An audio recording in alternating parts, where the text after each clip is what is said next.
Vamos a pasar a revisar un poco brevemente el abordaje del dolor osteoarticular en nuestros pacientes, sobre todo a nivel de atención primaria.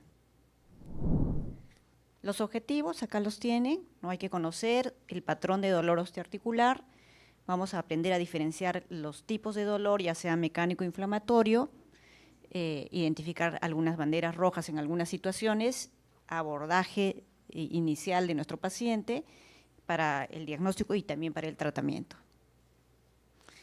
Obviamente es muy importante, el dolor osteoarticular en la consulta médica es un motivo muy frecuente.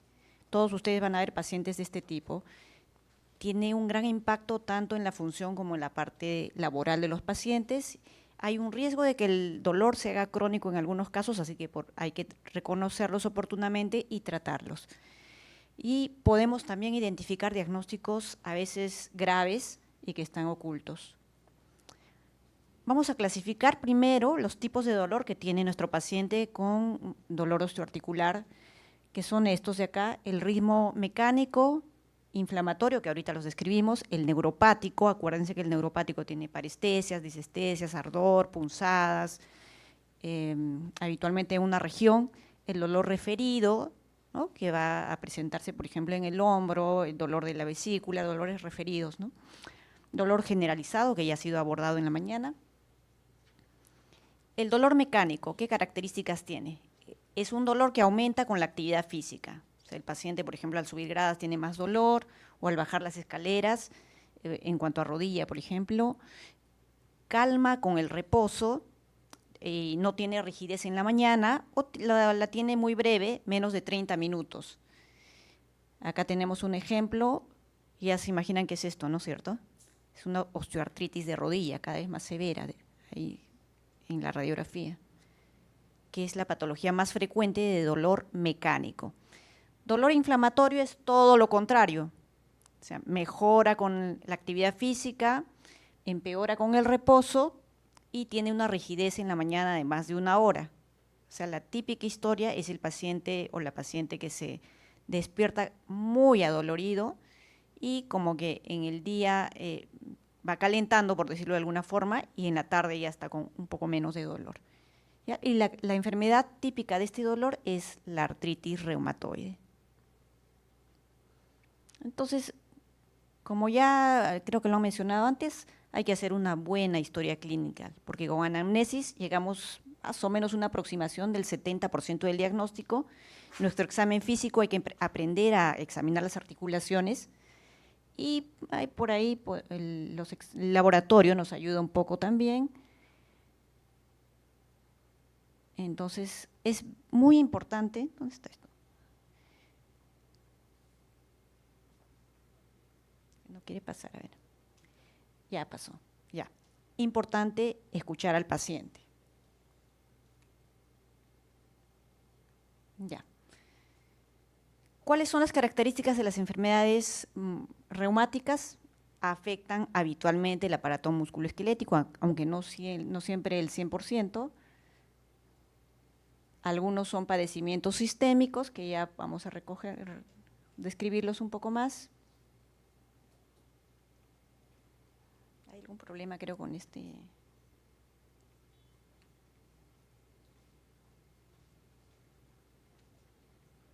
¿No funciona?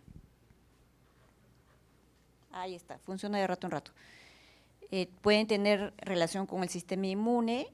No hay manifestaciones patognomónicas en general. Algunos llaman algunas manifestaciones patognomónicas, por ejemplo, al rash en heliotropo, a los nódulos, al rash al Gotron, las pápulas de Gotron para las miopatías, pero en general no hay.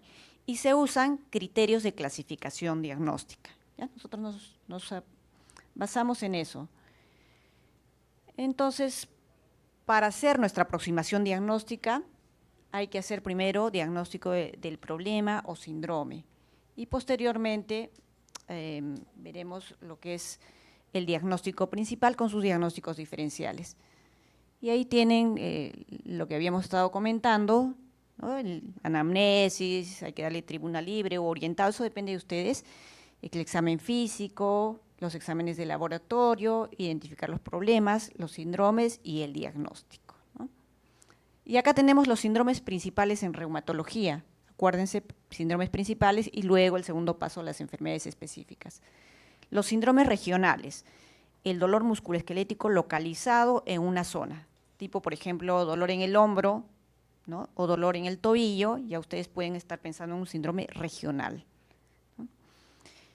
El síndrome regional, por ejemplo, una tendinitis del hombro o una tendinitis en el tobillo, ya saben que es regional, está localizado. Otra cosa es el dolor generalizado, ¿no? Que es difuso en todo el cuerpo, puede empezar en una zona, pero después se expande a todo el cuerpo. Y ya lo han visto en la mañana que la enfermedad típica es la fibromialgia.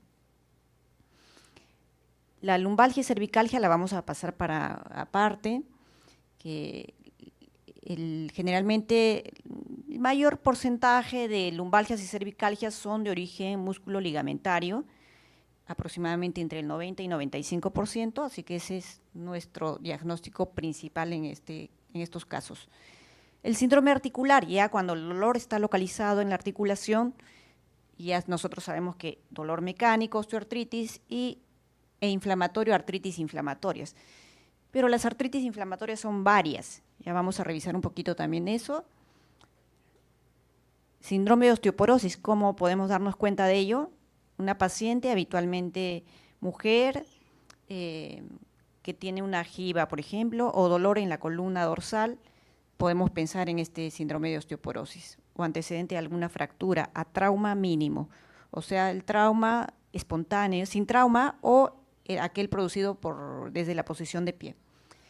Síndrome óseo, el dolor en el hueso, ya no es articular, es en el hueso, habitualmente es un dolor sordo, y acá tenemos que tener presente algunos otros diagnósticos, por ejemplo, la osteomielitis, algunas neoplasias también dan dolor óseo, puede ser dolor nocturno. Síndrome muscular, dolores en los músculos, habitualmente esto es por miopatías, sobre todo si se asocian a debilidad. También hay que hacer el diagnóstico diferencial en el dolor muscular con fibromialgia, porque puede empezar así. Síndrome sistémico, paciente con fiebre, baja de peso, malestar general. Bueno, tenemos que hacer todo un plan de trabajo para descartar causas infecciosas de otro tipo. Y nuestros principales síndromes sistémicos en reumatología son las vasculitis, la enfermedad Still del adulto y el lupus eritematoso sistémico.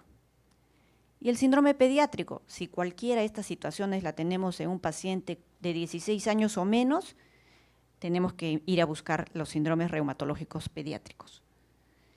Bueno, síndromes regionales, empezamos con dolor localizado en una zona. Tenemos que saber diferenciar primero el tipo de dolor, ¿no? Si es periarticular, ¿cómo vemos un dolor periarticular? Se presenta a ciertos movimientos, va a haber un movimiento activo, doloroso, pero ustedes examinan pasivamente la articulación y van a ver que no hay dolor. Esa es una diferencia respecto al dolor articular, que sí es doloroso a nivel activo como pasivo. El rango de articulación, habitualmente alguno de los movimientos suele estar limitado y las maniobras nos ayudan, algunas maniobras que hacemos en el paciente. La palpación también puede ser dolorosa. El dolor articular, y habíamos estado comentando, se presenta en el movimiento activo como pasivo. Podemos tener un rango de movimiento algo limitado. A la palpación vamos a palpar crepitación, crujidos, podemos tener también tumefacción, calor, o sea, alguna alteración local. El dolor neurogénico, en cambio, lo que habíamos, o neuropático, disestesias, parestesias, pero ustedes examinan la articulación o la zona osteomuscular y está normal, ¿no? No hay ninguna alteración. El dolor referido, todo el examen físico es normal, entonces suele ser dolor referido.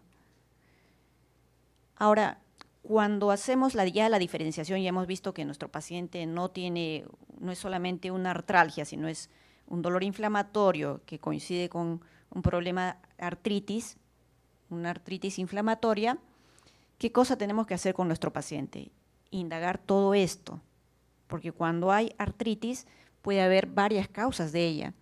La más típica es la artritis reumatoide, pero el lupus, la esclerodermia, las miopatías inflamatorias, las vasculitis y otras enfermedades pueden también dar artritis inflamatoria, y tenemos que preguntar a nuestro paciente si tiene los otros síntomas constitucionales, edema de manos, fotosensibilidad, engrosamiento en la piel, rash dérmico, ¿no? Si tiene caída de cabello, síntomas de sequedad en boca o en los ojos, antecedentes de trombosis, pérdidas fetales también, alteraciones en el sistema nervioso, muscular, digestivo, hematológico, renal y pulmonar. Entonces, cualquiera de estas manifestaciones nos van a llevar a pensar en otra enfermedad inflamatoria sistémica. Y acá está el síndrome articular que estábamos conversando, inflamatorio y no inflamatorio, ¿no? Ya, clasificación de las artritis. O sea, ustedes ya han visto que es un paciente con un dolor inflamatorio, han visto que tiene artritis. ¿Cómo saben si tiene artritis? A ver, tiene una articulación, además de dolor, debe tener tumefacción. Ya las artritis tienen tumefacción habitualmente blanda, no dura, blanda. Entonces hay que palpar la tumefacción blanda. Entonces esos dos son, puede haber también adicionalmente eritema, pero básicamente es la tumefacción. ¿Cómo clasificamos entonces la artritis? Ya identificamos la artritis por el número de articulaciones tumefactas, ¿no? Monoartritis, una articulación. Oligoartritis, entre 2 y 4. Y poliartritis, 5 o más. Esto nos va a ser útil porque de acuerdo al número de articulaciones vamos a hacer diagnósticos. Otra cosa es la parte, la evolución, ¿no? Si es aguda o crónica. Aguda, ya saben, horas, días. Crónica habitualmente es más de 6 semanas. Y otras características que también podemos preguntar si es que es una artritis aditiva, tipo artritis reumatoide, o migratoria, como lo es en fiebre reumática, si es persistente o recurrente. Persistente, artritis reumatoide; recurrente, artritis por microcristales, son recurrentes. Predominantemente proximal versus distal. Proximal hay varias, pero digamos podría ser las espondiloartritis. Distal, o sea, manos, pies, esa es artritis reumatoide habitualmente. Y lo mismo, a ver si es simétrica, o sea, está tomada ambos lados simétricamente, es la artritis reumatoide. Artritis asimétrica, más en un lado que en el otro, por ejemplo, la artritis psoriásica. Con dolor inflamatorio o no, con lumbalgia inflamatoria o no, las espondiloartritis tienen dolor inflamatorio lumbar, y sin dolor las otras enfermedades autoinmunes. Y las manifestaciones sistémicas, ¿no? Ya que nos van a hablar de otras enfermedades como las que hemos mencionado hace un rato. Monoartritis aguda, pensar en artritis séptica como primera opción. Siempre que vean un paciente con monoartritis aguda, sospechar en esto. Y hacer una artrocentesis, es importante. En segundo lugar, la gota, la pseudogota. Estas dos son artropatías por microcristales, ¿no? Otras entidades, pero que ya tienen sus antecedentes, la traumática, hemartrosis, ¿no? Otra vez no quiere pasar.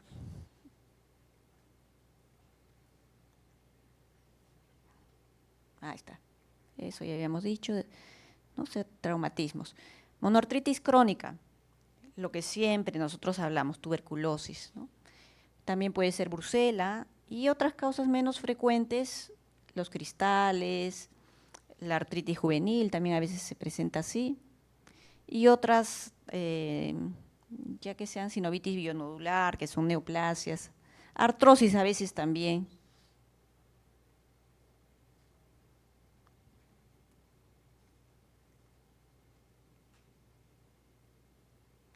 A ver, creo que es ahí, ¿no?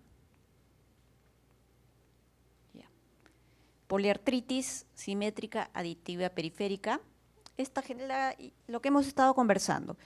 La típica es la artritis reumatoide, ¿no? Y otras menos frecuentes, tipo lupus, acá está, ¿no? Otras enfermedades autoinmunes. Condrocalcinosis más raro, pero puede ser también. Gota también raro. Las artritis virales sí pueden ser agudas. ¿Ya? Artritis virales crónicas no, son generalmente agudas. Y desaparece al desaparecer también la infección viral. Por ejemplo, parotiditis, algunas hepatitis también pueden cursar con ese tipo de poliartritis.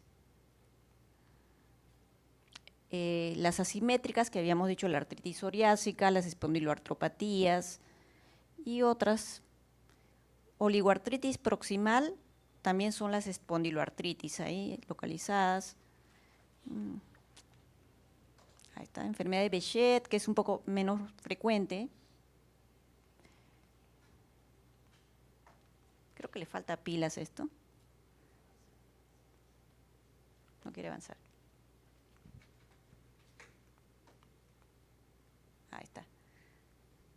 A veces la artritis idiopática juvenil está incluida probablemente en varios grupos porque tiene 7 variedades, entonces puede presentarse de diversas formas. Uy. Ahí está. Artritis de la cintura escapulario-pélvica, acá tenemos en las personas mayores lo que es la polimialgia reumática, ya que empieza con un dolor inflamatorio en la cintura escapular y pélvica. En personas jóvenes, las espondiloartritis. Lumbalgias inflamatorias, ahí sí tenemos que ver en personas jóvenes lo que son las espondiloartritis. Y más rara vez, algo que nos puede simular una lumbalgia inflamatoria, está por ejemplo las discitis inflamatorias o infecciosas también. Son 2 entidades, ¿no?, que nos simulan. Ahí está. Uy, ya se pasó. Algo importante es la lumbalgia inflamatoria, las 4 espondiloartritis que ustedes deben conocer: espondilitis anquilosante, la psoriásica, la artritis reactiva y la asociada enfermedad inflamatoria intestinal. Pero quería mostrarles las banderas rojas, si no las mencionaremos porque es un poco difícil para que pase. Ya. Banderas rojas en lumbalgia, ¿no? Fiebre, manifestaciones neurológicas, por ejemplo, hipoestesia en silla de montar, baja de peso, traumatismo previo, y estudiar siempre lumbalgia en pacientes que son menores de 16 años, o sea, muy jóvenes, o en las personas muy mayores, ya más de 60 años. Hay que un poquito estudiar esos grupos etarios. Podría estar asociado, digamos, a un evento de neoplasia o a una fractura, por ejemplo, o a una infección que pueda requerir un manejo pronto. Sobre todo lo que cuando tienen el síndrome de silla de montar, es una urgencia, que tenemos pocas horas para derivar a nuestro paciente. Ahí está. Y con manifestaciones sistémicas, acá tenemos, además del lupus, la artritis reactiva, a veces también da manifestaciones sistémicas, la artritis viral, la enfermedad de Still.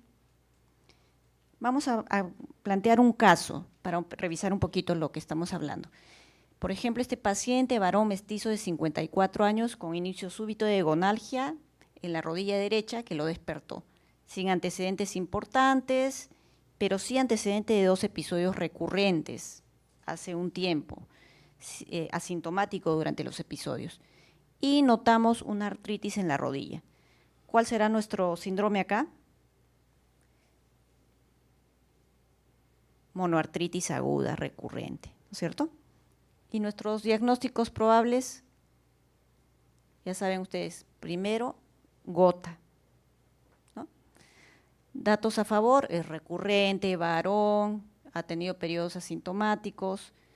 En contra, Bueno, la rodilla no es lo más frecuente, pero generalmente es podagra, primera metatarsofalágica, pero también puede presentarse. Hiperuricemia, acuérdense que en la crisis de gota a veces no encontramos hiperuricemia, así que por ahí no nos va a orientar tanto. Otro diagnóstico diferencial, condrocalcinosis. A favor, la rodilla, ¿no? Que es la más frecuente tomada en condrocalcinosis. En contra, habitualmente la condrocalcinosis de personas mayores de 60 años y menos típicamente recurrente. Otro diagnóstico diferencial, artritis séptica. Entonces, la artritis artritis dijimos pensar siempre artritis séptica. Pero en contra es que es un paciente afebril, que ya tuvo antecedentes de lo mismo, nos hace dudar, ¿no? Y el diagnóstico, ¿cómo lo hacemos? O sea, podemos hacerlo con la clínica, que ya es suficiente, con una crisis recurrente, pero si hay alguna duda, podemos hacer artrocentesis y vamos a encontrar un líquido inflamatorio, ¿no? Podemos hacer búsqueda de cristales también, el gran nos va a salir negativo, el cultivo negativo. Y posteriormente también ácido úrico, reactantes de fase aguda, hemograma y una radiografía de rodillas que nos ayuda sobre todo a descartar condrocalcinosis. ¿Y cómo lo tratamos? Tenemos que ver las concomitancias del paciente, las comorbilidades, si es que nos permite usar antiinflamatorios, el paciente por ejemplo no tiene problema renal, no tiene falla renal, buena depuración, antiinflamatorios convencionales o COX-2, son la de primera elección.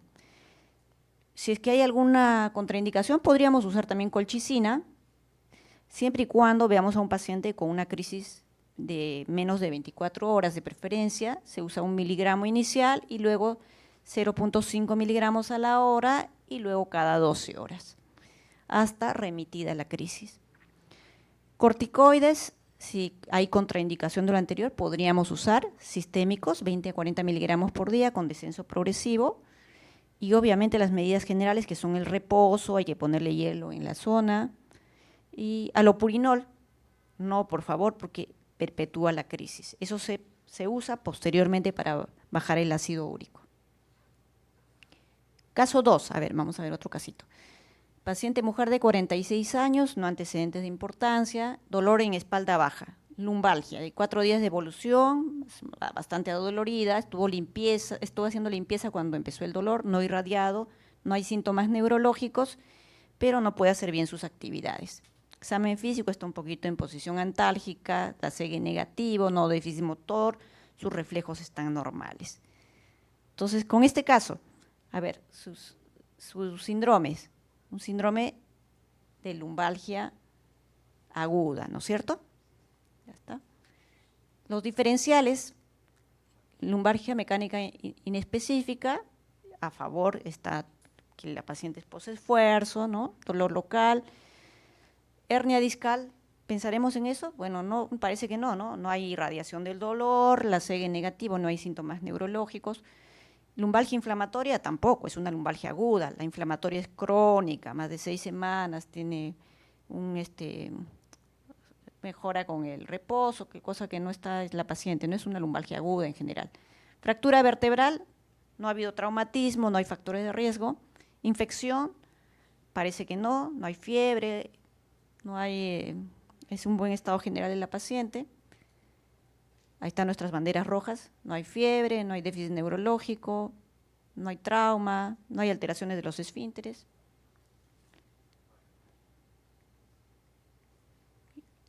Diagnóstico, es una lumbalgia aguda, mecánica inespecífica, seguramente muscular, como lo son el 90-95% de las lumbalgias.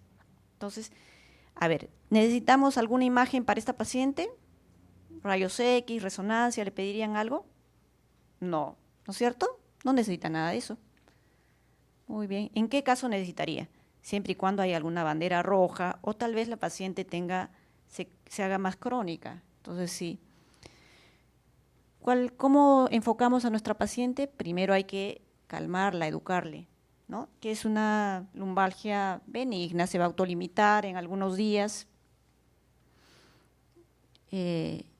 Evitar el reposo absoluto, Si es muy intensa la lumbalgia, máximo 24 horas de reposo. Posteriormente, reposo relativo, básicamente. Medidas no farmacológicas, entonces que evite cargar pesos, se ponga calor local, que haga pausas, acuérdense que no debe estar sentada mucho tiempo, como están ustedes ahorita. Tratamiento farmacológico, la primera línea, paracetamol, antiinflamatorios también podrían usar, y opcional algún relajante muscular si es que notan algún espasmo muscular. Tratar de evitar opioides, eso sí, y corticoides, por favor, nada de esos shots que dan de dexametasona, más metamizol, más no sé. Eso no, ¿ya? No va a acelerar el proceso de curación ni nada. Puede complicar más bien al paciente. Y reevaluación, pueden citar a su paciente otra vez. El tercer caso, acá tiene una mujer de 52 años, dolor en el hombro, que eso es bastante frecuente, en la región anterolateral de 3 meses de evolución, no le deja hacer sus actividades cuando levanta el brazo, no ha habido traumatismo previo, no hay manifestaciones neurológicas, no síntomas sistémicos, antecedentes solo un hipotiroidismo. Al examen tiene un rango limitado en la abducción, ¿no? Un arco doloroso en estos ángulos de 60 a 120 grados, el pasivo sí está bien, no hay caída del brazo en la maniobra del arco, que nos sirve para ver si hay un desgarro del tendón, ¿no? Que se cae entre los 120 grados y 90, se cae, eso no hay. La fuerza conservada, examen neurológico está normal, ¿no? Entonces, nuestro síndrome regional, ¿no es cierto? Síndrome de hombro doloroso. Nuestro diagnóstico, sospechamos de una tendinitis del manguito rotador, ¿no? A favor, ¿qué cosa tenemos? Dolor mecánico, que sobre todo dificultad para levantar por encima de la cabeza, ¿no? Dolor al recostarse sobre el hombro también, arco doloroso, pero no es positivo, no se cae el hombro, test de pinzamientos positivos, la edad también, típica, ausencia de traumatismo. Otro diagnóstico diferencial, rotura del manguito rotador, suele haber debilidad franca, suele haber arco positivo, a veces es postraumático también, ¿no? Y hay incapacidad para elevar el brazo. Capsulitis adhesiva, es el hombro congelado, no, el arco de movimiento está totalmente limitado, que no es lo de la paciente, ¿no? Tratamiento inicial, ¿qué hacemos con la paciente? Siempre acuérdense, las medidas no farmacológicas es lo primero. Evitar sobrecarga, evitar movimientos repetitivos, evitar movimientos por encima de la cabeza, que no esté haciendo cosas por encima de la cabeza la paciente.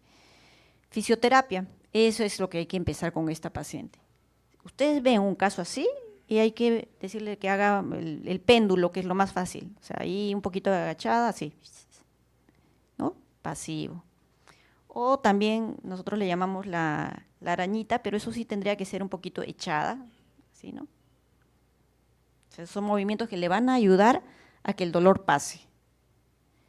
Aplicación de hielo también ayuda, y podríamos darle, según también el caso, ¿no? Si lo permite, antiinflamatorio, si no hay contraindicaciones, si no, paracetamol.